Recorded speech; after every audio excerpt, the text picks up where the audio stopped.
The town of Willow Creek rested quietly between rolling green hills and a winding river that shimmered like glass in the morning sun. It was the kind of American town where people still waved to their neighbors, and the smell of fresh pie from the diner drifted through open windows. Among its small houses stood one with blue shutters and a white picket fence, the Parker home where a little girl named Emily Parker lived with her parents and their loyal dog, Buddy. Buddy was a golden retriever with a coat the color of warm honey and eyes so soft that people swore he could understand every word you said.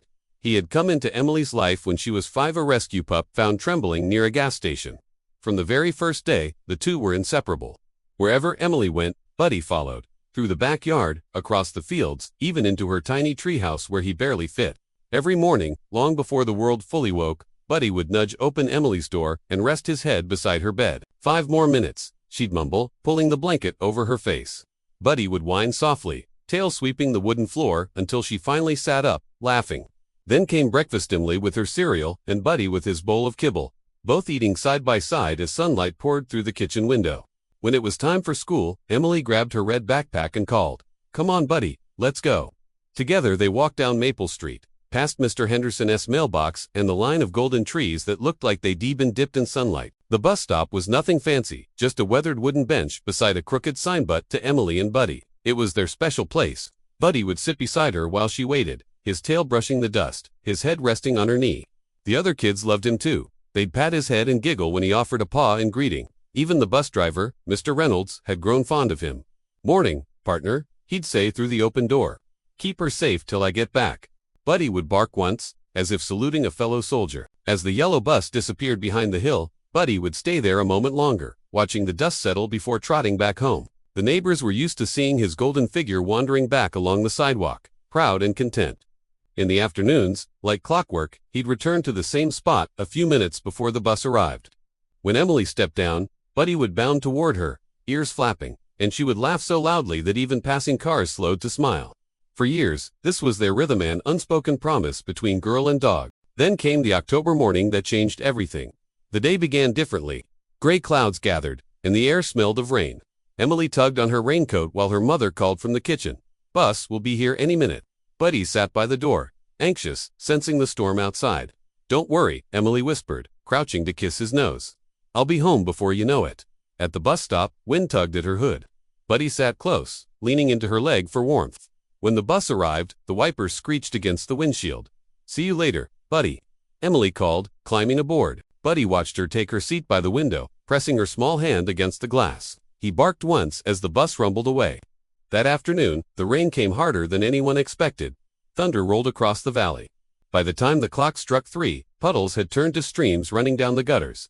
Still, Buddy trotted to the bus stop like always, fur plastered against his back, water dripping from his whiskers. He waited, eyes fixed on the curve of the road. But when the bus finally appeared, something was wrong. Only half the usual children were aboard, and Mr. Reynolds' face looked pale. Buddy perked up, tail wagging, but as the doors hissed open, Emily didn't step out.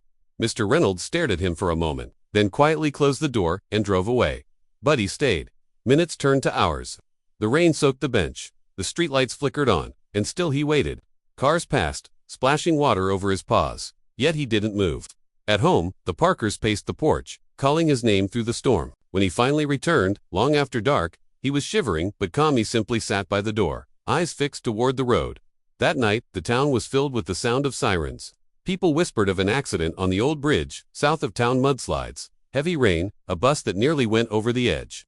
Emily's parents clung to each other, praying. But Buddy only paced, restless, pausing now and then at the window, as though listening for a voice only he could hear. Days passed. The town searched the riverbanks, and though the rescue crews found survivors, Emily wasn't among them. Her backpack washed ashore 2 miles downstream. When the news reached home, silence fell over the Parker house. Emily's room was left untouched, her drawings on the wall, her shoes by the bed, and Buddy spent hours lying there, head resting on her blanket. But every afternoon, at the same time as always, he rose and walked to the bus stop. Rain or shine, he waited. Sometimes he'd lift his head when he heard the rumble of the bus, tail wagging for a heartbeat, then settling again when she didn't appear. People began to notice. "That poor dog," Mrs. Henderson whispered one evening, watching from her porch. "He just can't give up." Buddy didn't understand loss the way humans did. He only understood love, and love, to him, meant waiting. So he stayed at the bus stop, through rain and snow, watching the road where his girl had once waved goodbye. and in that small, quiet town, everyone who saw him felt a lump rise in their throat, because deep down, they knew Buddy wasn't just waiting for Emily. He was teaching them all what loyalty truly meant. Winter came early that year in Willow Creek. The first snow fell before Thanksgiving, blanketing the small town in white silence. But through the gentle flakes, one figure still appeared every morning and afternoon at the corner of Maple Street, a golden retriever with patient eyes and a heart that refused to give up. Buddy, he sat faithfully beside the old wooden bus stop, just as he had when Emily was alive. Every day at 7:30 a.m., when the yellow school bus rumbled down the street, Buddy would rise, ears perked, tail wagging softly. He'd watch the children climb aboard, scanning their faces as though searching for her. When she was in tea there, as she never was, he de-lowered his head and sit again, waiting for her return that afternoon. At first, people thought it was coincidence. "He'll stop after a while," said Mrs. Henderson. "Dogs move on eventually." But days became weeks, and weeks slipped into months. Still, Buddy remained. The bus driver, Mr. Reynolds, had been the last person to see Emily that morning. Guilt weighed on him like a stone. Every time he saw Buddy waiting, his chest tightened. So he began bringing biscuits in his coat pocket. Each morning when the bus stopped, he'd open the door and say softly, "Morning, Buddy." The dog would wag his tail once, take the biscuit gently, and sit down again to watch the children leave. The scene became familiar, a quiet ritual that gave the whole town something to talk about, something to feel. Parents began stopping their cars to take photos. Children petted Buddy's head before boarding the bus. Local teens recorded short videos for social media with captions like "He's still waiting." Within weeks, Buddy became a small-town legend, a living story of love that refused to fade. But there was more than just admiration in the air. There was grief. For the Parker family, Buddy's devotion was both heartbreaking and beautiful. Emily's mother, Sarah, couldn't bear to see him there at first. Every time she passed Maple Street, her eyes filled with tears. But one snowy afternoon, she parked her car by the curb and stepped out, her breath forming clouds in the cold air. Buddy turned his head. His ears twitched, and when he saw her, he stood up slowly and walked toward her, his tail wagging uncertainly. Sarah knelt down, tears spilling onto her gloves. "You're still waiting for her, aren't you?" she whispered. Buddy pressed his nose into her palm, whimpering softly. She stayed there for a long time, her hands buried in his fur, both of them sharing the same quiet ache. From that day, Sarah began visiting him more often. Sometimes she'd bring his favorite treats, sometimes just sit beside him on the bench. The neighbors started noticing small changes to a wool blanket draped over the seat, a metal bowl of water by the sidewalk, a small wooden sign someone had painted. "Buddy's, stop where love waits." It was as if the whole town had taken responsibility for him. The local bakery left scraps of bread. The children from Emily's class made him a collar with her name stitched on it. Even the mayor mentioned him during the annual Christmas speech, calling Buddy a symbol of the loyalty we should all strive for. As winter deepened, storms rolled through the valley. Some nights the wind howled down Maple Street, rattling windows and shaking trees. Yet every morning, when the sun rose pale and cold, Buddy was there again, sitting in the snow, breath misting in the air. One morning, a young boy named Ethan, new to the neighborhood, found Buddy shivering beside the bench. Ethan had seen the story on local news and wanted to meet the bus stop dog in person. He sat beside him quietly, backpack beside his feet. "My mom says you're sad," Ethan said softly, "but I think you're brave." Buddy lifted his head, brown eyes gentle, and nudged the boy's hand. For the first time in months, his tail thumped twice against the snow. Ethan smiled. "You miss your girl?" "Huh, I miss my dad too. He's in the army." That small friendship became something beautiful. Every day after school, Ethan stopped by to talk to Buddy. He'd tell him about his homework, about the other kids, about how he wanted to be a firefighter someday. And Buddy ever patient listened as if he understood every word. By spring, Buddy's story had spread far beyond Willow Creek. A journalist from Channel 7 News came to film him for a short segment titled "The Dog Who Never Gave Up." The video went viral. Comments flooded in from across the country. "This broke my heart. Proof that love is forever. Someone give that dog a medal." But fame didn't change Buddy. He didn't care about cameras or likes. He still came every morning, waited all afternoon, and only left when the last bus was gone. Then, one afternoon, a familiar car pulled up beside the bus stop. The Parkers, Sarah, and her husband, Michael, stepped out slowly. They brought Buddy's old red leash and Emily's favorite blanket. They sat on the bench beside him, the same way they used to sit with her. "We miss her too," Michael said quietly. Buddy looked up, his gaze soft and knowing. Sarah placed the blanket over his back and whispered, "You can rest, Buddy. You've done enough." But Buddy didn't move. His eyes stayed on the road as the bus approached. The door opened, and the sound of children laughing filled the air. For a brief second, he stood and wagged his tail, as if expecting someone. When no one came, he simply sat again, looking down the road until the last bit of sunlight faded away. The Parkers stayed with him until the streetlights came on. They didn't speak, they didn't need to. In that small corner of Willow Creek, a dog's love had become a mirror of everyone's own loss and hope. He had turned grief into grace, waiting not out of denial, but out of love. And somehow, that made people believe in goodness again.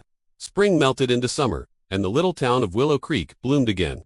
The trees turned green, the river sparkled, and children filled the streets with laughter. But at the corner of Maple Street, nothing had changed. Buddy was still there.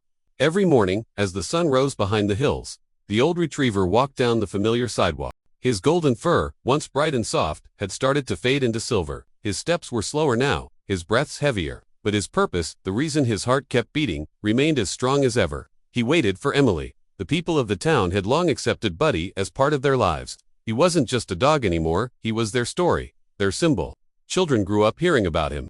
Tourists stopped by just to take pictures with him. Someone even made a wooden statue that stood near the bench, carved lovingly by an old carpenter who said, "If angels can take form, this is what one looks like."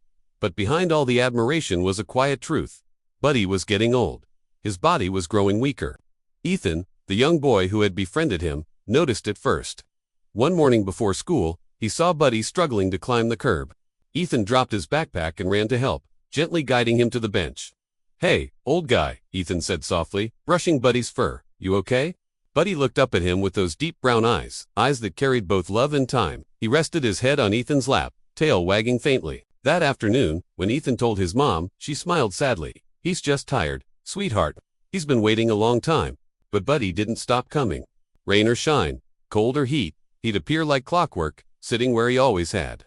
The bus driver, Mr. Reynolds, who had retired by then, often visited just to see him. "He's got more loyalty than most people I know," he'd say with a small, proud smile. One golden evening in late August, a light breeze brushed through the leaves. The sky was painted with orange and pink as the last bus of the day rolled to a stop. Buddy stood, his legs trembling slightly, and stared at the door as it opened. Children poured out, laughing and running toward their parents. And then, silence. Buddy stayed still, eyes fixed on the road. For a long time, he didn't move. Then slowly, he lay down beside the bench, resting his head on his paws. He looked toward the horizon, the same direction the bus had gone every day, and let out a small sigh, almost like a whisper. Ethan, who had come running to meet him, knelt beside him. "You're tired, huh?" he murmured. "It's okay, Buddy, you can rest now." The old retriever blinked slowly, his tail wagging once, twice, and then he closed his eyes. The town's gentle breeze rustled the leaves as if nature itself was saying goodbye. That evening, when the Parkers received the call, they drove to the bus stop in silence. Sarah sat on the ground beside Buddy, tears slipping quietly down her face. She wrapped him in Emily's blanket, the same one she used to take on her bus rides. "You waited for her every day," Sarah whispered, "and now you'll see her again." Michael placed his hand on Buddy's back. "You did good, boy, you kept your promise." The next morning, the people of Willow Creek woke to find flowers and candles placed around the bus stop. Someone had tied a ribbon around the bench. Others left dog biscuits, drawings, and handwritten notes. "Thank you, Buddy, the dog who never stopped believing. You taught us what love really means." The local newspaper headline read, "Willow Creek's most loyal heart finally rests." But Buddy's story didn't end there. A few weeks later, Ethan's family adopted a golden retriever puppy from the shelter. It was shy and quiet, with big curious eyes. The first day they brought it home, it ran to the window and barked, staring in the direction of Maple Street. Ethan smiled. "Looks like he knows where to go." The puppy grew fast, full of energy and joy. Every morning, he'd wait by the door, eager for his walk. And without fail, he always pulled toward the same path, the one leading to the old bus stop. When they arrived, the little dog would circle the bench 3 times, then sit down, tail wagging, watching the road. The townsfolk began to notice. "He's just like Buddy," they'd say with a smile. Maybe Buddy sent him. Ethan named him Hope. Over time, Buddy's stop became more than a place, it became a tradition. Each year, on the anniversary of Buddy's passing, the townspeople gathered there. Children read stories about him, musicians played gentle songs, and Sarah Parker would always say the same words. Some love stories never need words. Some promises never end. As years passed, Willow Creek grew and changed, but the bench on Maple Street remained. The wooden statue weathered, but still stood strong, carved with the words, "In memory of Buddy, who waited with love." And if you visit the town today, early in the morning or near sunset, you might still see a golden figure sitting quietly by the road, eyes fixed on the horizon as the school bus passes by.